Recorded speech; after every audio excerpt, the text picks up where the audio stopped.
is doubly devastating when we lost two colleagues. The general manager of a Virginia TV station talks about the shooting deaths of a reporter and photographer on air. You'll hear from those who knew the UK graduate. A man is somehow able to get a deputy's gun and turn that weapon on himself during a violent event inside this southeastern Kentucky courthouse. How a Central Kentucky Fire Department's random act of kindness helped a family. Tracking, alerting, protecting. This is WKYT News at 6. Good evening to you. A shocking crime played out on live television. A Virginia TV reporter and photographer shot to death in the middle of an interview. And tonight, police say the gunman later took his own life. First, a warning. You may find some of this video disturbing. WDBJ TV reporter Allison Parker and photographer Adam Ward died this morning in the shooting near Roanoke, Virginia. Parker was interviewing Vicki Gardner, a local Chamber of Commerce leader at the time. Gardner was also shot, but she has survived. Police say that Vester Flanagan, described as a disgruntled former reporter at that station, was the gunman. Hours later, police say they found him driving along a Virginia interstate. They tried to stop him. He crashed, and police say he had shot himself. He died at a hospital. The station's general manager, Jeffrey Marks, went on air this morning to deliver the devastating news to viewers. And Marks is a UK grad and started his career here in Lexington. In our top story at 6, Sean Moody talked to people who know Marks.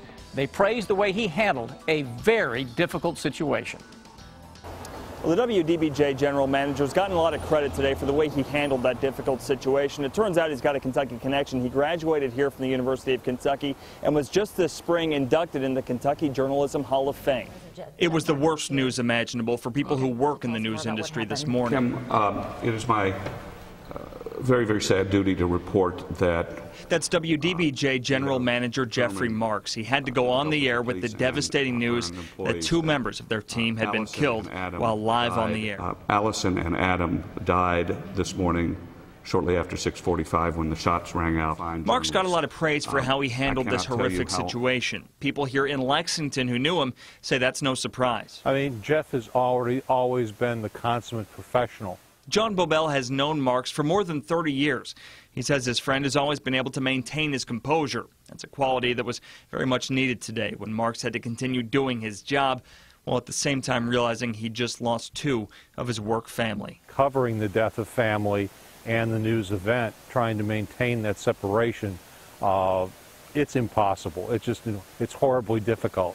And he has risen to the occasion and performed with remarkable poise and expertise. Marks graduated from the University of Kentucky School of Journalism and was recently inducted into the Kentucky Journalism Hall of Fame. It was an honor that friends say today proved he very much deserved. In Lexington, Sean Moody, WKYT. One of the shooting victims, Allison Parker, was once an intern at our sister station, WHSV, in Harrisonburg, Virginia. Employees there say that they'll remember her for her hard work and her bright smile. She always smiled. She was full of ideas and full of questions, with such a willingness to learn and strive to do the best. The CBS Evening News will have much more on this shooting coming up at 6:30.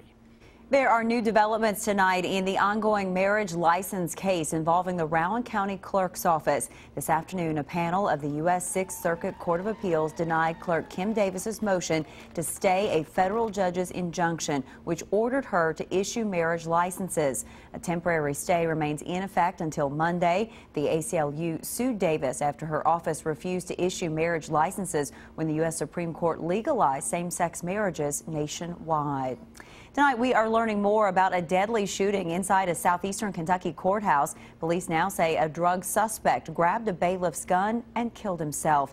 It happened this morning at the Bell County Judicial Center in Pineville. Police say a judge had just ordered the suspect, Eric Barnett, to be taken into custody. Phil Pendleton is tracking the investigation tonight. Well, you can imagine the concern this morning just before 11 o'clock when the call went out of a shooting inside the courthouse.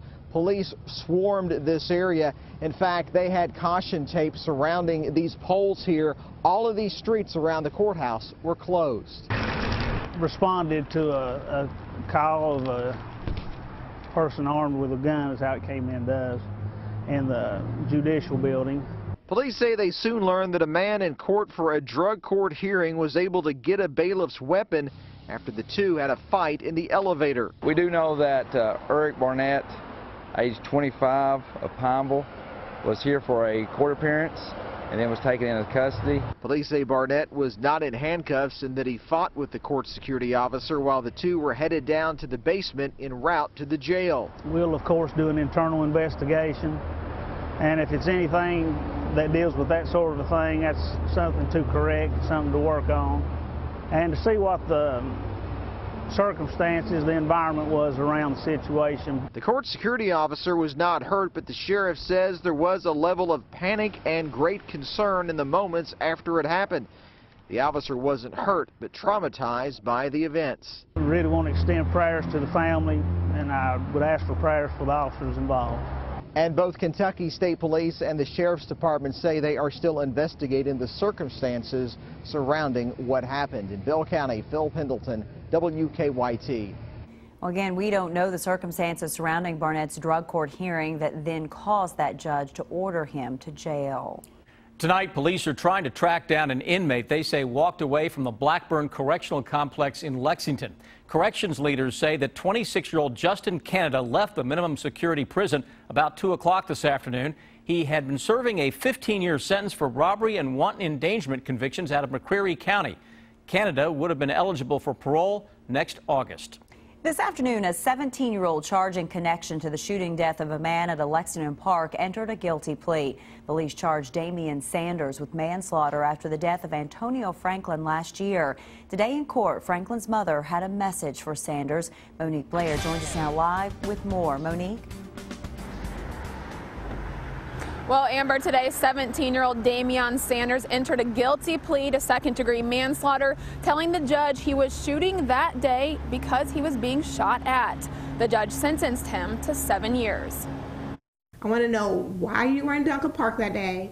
I want to know why you had a gun, and I want to know why you were shooting. Today, Sanders told Judge Goodwine that he began shooting in Duncan Park that April day in 2014 after a group of people shot at him first. I didn't feel like my life was in danger. I didn't know what to do. A split-second decision. You are 16. Guns do not belong in the hands of 16-year-olds. Because had there not been any guns in the hands of these 16-year-olds and 15-year-olds and teenagers, Antonio Franklin would still be with us today. The prosecutor in court today stated it was Sanders' bullet that fatally struck 21-year-old Antonio Franklin in the head.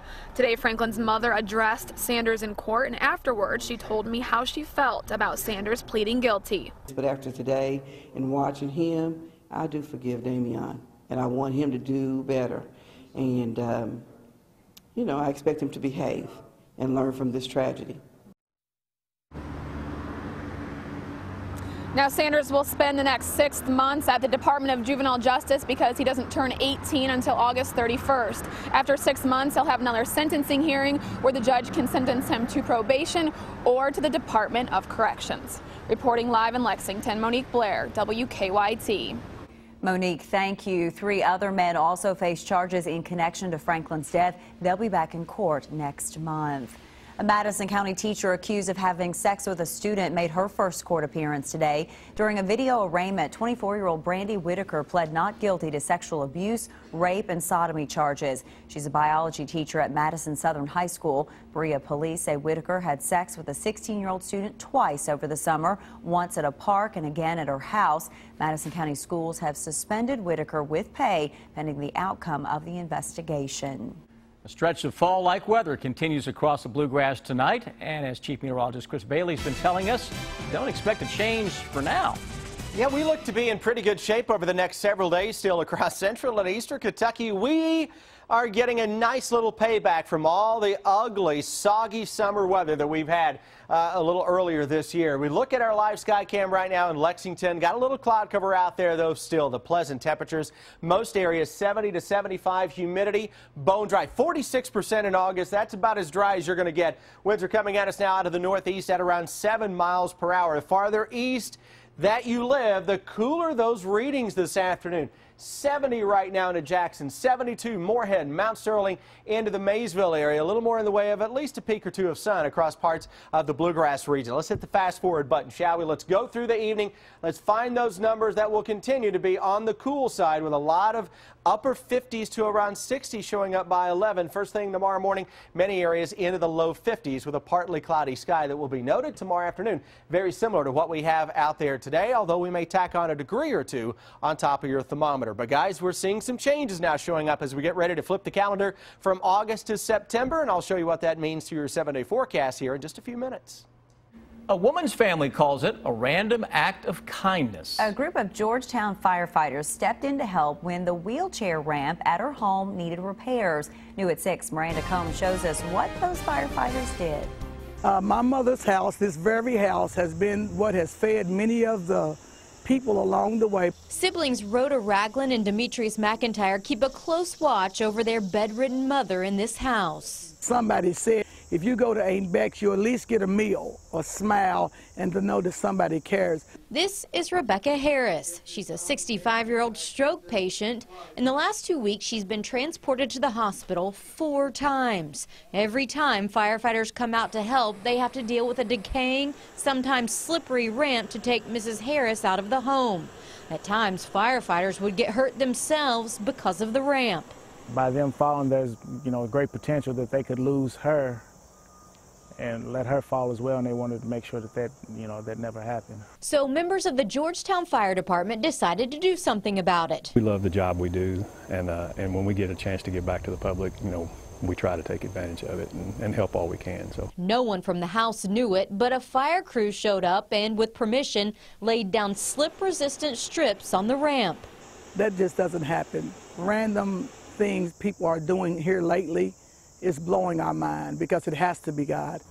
And it's just, it's a true blessing. And if it was going to cost 2 cents, I wouldn't have had it. But they did it for nothing, out of kindness of their heart. I am totally grateful. In Georgetown, Miranda Combs, WKYT. There is still so much good in the world out there. The Harris family didn't have to pay a dime. The Georgetown firefighters took care of all the cost and the labor.